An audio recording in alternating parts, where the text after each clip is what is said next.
You've got to see the future finished in advance. You've got to put in the long hours and put up with the setbacks and the disappointments. You've got to learn to enjoy the process of disciplines and of putting yourself through the paces of doing the uncomfortable until it becomes comfortable. You've got to be prepared and willing to attack the challenges if you want the success, because challenges are part of success. Now that may sound like a full menu of activities, but let me assure you that the process of going from average to fortune isn't really all that difficult. Thinking about it is the difficult part. Anticipating all the effort and the changes and the disciplines is far worse in the mind than in reality. I can promise you that the challenges you'll meet on the road to success are far less difficult to deal with than the struggles and the disappointments that come from being average. Confronting and overcoming challenges is an exhilarating experience. The key to development is to be all that you can possibly be. I don't know what your talents are. I don't know what your skills are, but here's what I probably am right on, that you're behind on an accelerated effort toward your full development. I would suggest that. Now, for some of you, I know that's probably really not true. But even as I look at my own life, because, I'm tempted to procrastinate just like everybody else. I should have written 30 books by now. I've only written 4 or 5. I should have done a lot of things, but I haven't. I got distracted, and all of us, have these challenges. But what could I become? What could I become? I had one of my dearest friends. I've lost him. He died at age 53. One day, and he drank a little too much.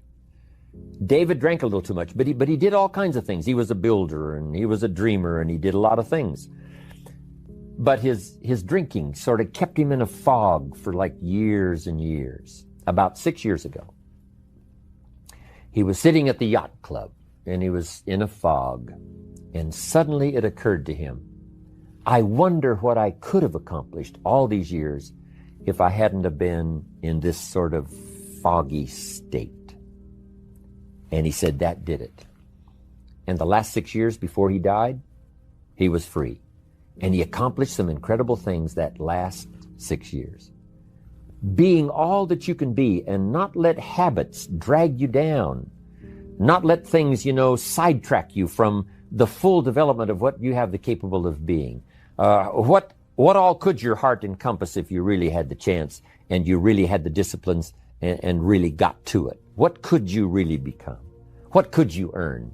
How healthy could you really be? How many books could you write? How many poems could you write? So here's what I would ask of you. If you feel that you're a little bit stalled, wherever you are in your progress, I'm asking you to correct that. I'm asking you to see if you can't possibly be on a more accelerated track toward your possibilities and your full development. Here's what life is all about. To become all that we can possibly be. The full development of all of your potential, that's number one. Number two is the wise use of all of your resources. That's what life is all about. Full development. We're all aware that many people feel that we must be careful of focusing on money or affluence or abundance. That in it, or in the pursuit of it, there is danger. We often hear quoted from the Bible, the love of money is the root of all evil. And I do agree. If you make money your love, and you pursue affluence to the exclusion of, or at the expense of, other values of life, you have lost, not won. However, let us consider this question. If you could do better, should you? That's not a bad question. In the time allotted to labor, in the time given to economics, care for family, success, achievement, productivity, the creation of value, the development of skills and creativity, if you could do better, should you? I think that one of the greatest satisfactions of living life to the fullest is doing the best you can with whatever you have. Doing less than your best has ways of eroding the psyche. We seem to be creatures of enterprise. Surely it is the reason for the seasons. The soil and the sun and the rain and the seed all say, "What can you do with us?" The seasons say, Do you have the genius to make something unique of us? Life says, here's the raw material. What splendid things can you produce from all there is? So, go for high productivity, the full employment of your genius, the full development of your potential in all areas of your life, including earning money. That is the essence of life. Make this note. None of us lack the capacity. None of us lack the capacity.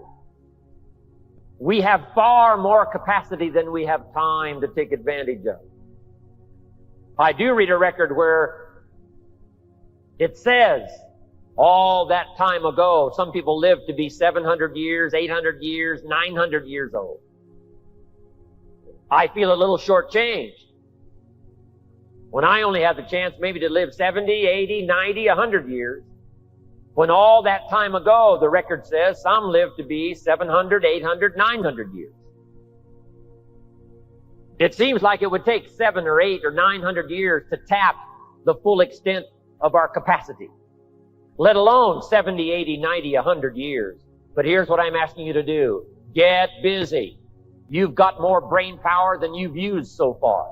You've got more potential than you've used so far. You've got more strength than you've possibly used so far.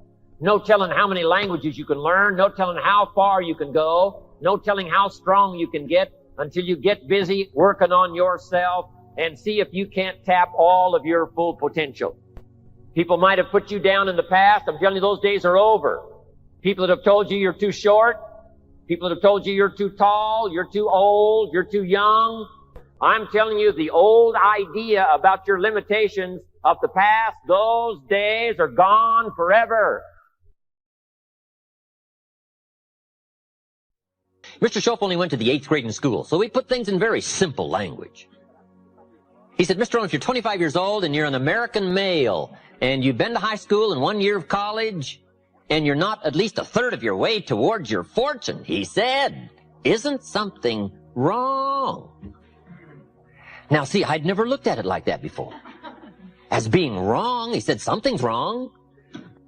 And he said, there's nothing wrong with the country and nothing wrong with the companies and there's nothing wrong with the banks and the money, but there's something wrong with your plan. There's nothing wrong with you, but there's something wrong with your thinking, something wrong with your plan.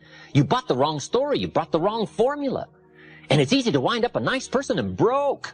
It's easy to wind up sincere and poor. I'm telling you, you can be sincere and poor, and you can work hard and be poor if you buy the wrong formula, buy the wrong plan. You didn't add up the percentages. You never took out the calculator. You never counted the cost, as an ancient phrase says. Now, see, that kind of blunt, straight language really helped to uncover where my problem lied. Let me give you one of the most clear formulas he gave me that helped to change my life. We deal in what we call basics in one of my lectures. Basics, fundamentals. And there's just a few fundamentals. And there aren't any new fundamentals. You've got to beware of somebody who says, I got a new fundamentals. And no, fundamentals are old. Here's one of the greatest of basics and fundamentals. It comes from an ancient Bible phrase. Here's what it says. Whatever you sow, you will reap. We call it simply the law of sowing and reaping. Right? Simply put, the law of sowing and reaping. Now then, Mr. Shope said to me, Mr. Rohn, there's another way to quote this law that may very well help to discover where the problem lies. I said, okay, I'm ready. Here's what he said. It's also quoted like this. Whatever you reap is what you've sown. I thought, wow, I never thought about that. Now there went my list of all the things I blame for my current circumstances. If you don't like the crop, who do you look up? Answer, whoever planted it. And where do you find who planted your crop? Answer, in the mirror. That's where you go come fall, come harvest time. You go to the mirror. And if necessary, you say, a few skinny carrots? I got to be unimpressed. Where were you last spring? Asleep. Didn't you read the books? Did you break your hoe? This is talking straight.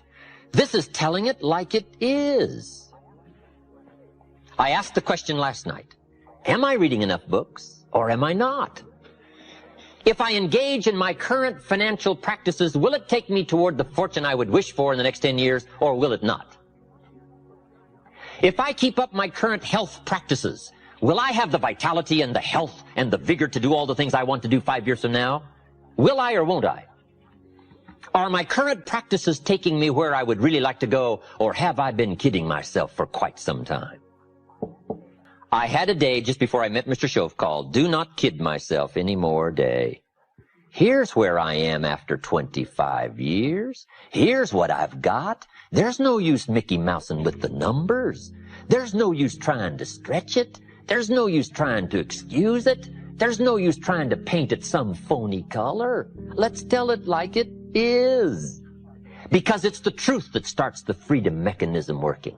It's the truth that starts to relieve the mind of all the guilt and all the excuses and get right down to where it is. When I finally discovered that the government wasn't my problem and that prices weren't my problem and that it wasn't the company and it wasn't company policy and it wasn't my negative relatives and it wasn't the weather and it wasn't the economy and it wasn't the community, when I finally discovered it was me, we call that trauma. Now, after I had passed through the trauma of discovering that it was me and not all the other things I'd blamed all those years, when I finally went through the trauma, now suddenly it dawned on me, hey, if it's me, I can do something about that right away. And then I started getting excited after my trauma had passed. The only change that is really going to dramatically affect your life is you. Mr. Shoaff said to me, Mr. Rohn, if it isn't going well for you, you don't say, what's wrong out there? You say, what's wrong in here? There's a Black Heritage spiritual that says, it's not my mother nor my father. It's not my brother nor my sister. It's me. What a revelation. But once you find out it's you, that's something you can go to work on this very day. You can start to make a new stretch today. You can start reading some new books today. You can sign up for some new classes today. You can start engaging in constructive thinking today. You can make some life-changing decisions today. See, you don't ever have to be the same again after this evening, only by choice. Now, this is called dealing in straight talk. See, I used to blame everything outside. And then let me give you a little philosophy that helped turn my life around. For your notes, here it is. It's not what happens that determines the quality.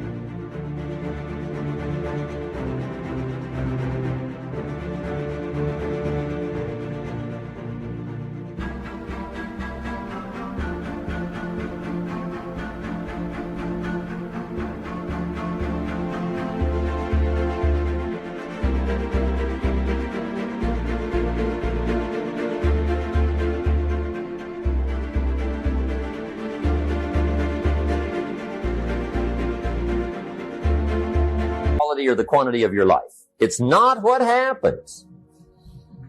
And the reason is because what happens to about everybody. No different. The sun went down on all of us last night. A common event, a happening. And I found out that the same things can happen to two different people. One gets rich and one stays poor. Why is that? It's because it's not what happens, but rather it's what you do that changes everything. So that's a key phrase. It's not what happens, it's what you do. What happens is about the same. You might put that in parentheses here. Same. What people do.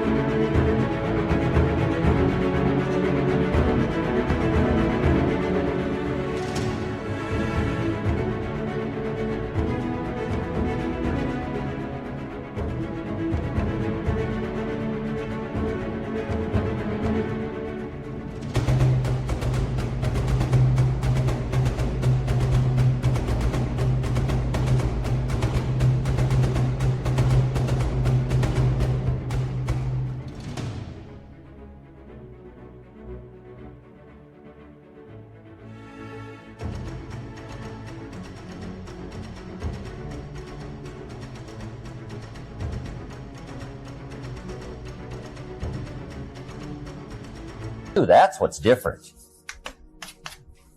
Somebody says, yeah, but you don't understand the disappointments I've had. Come on. Everybody's had their share. Disappointments are not special gifts reserved for the poor.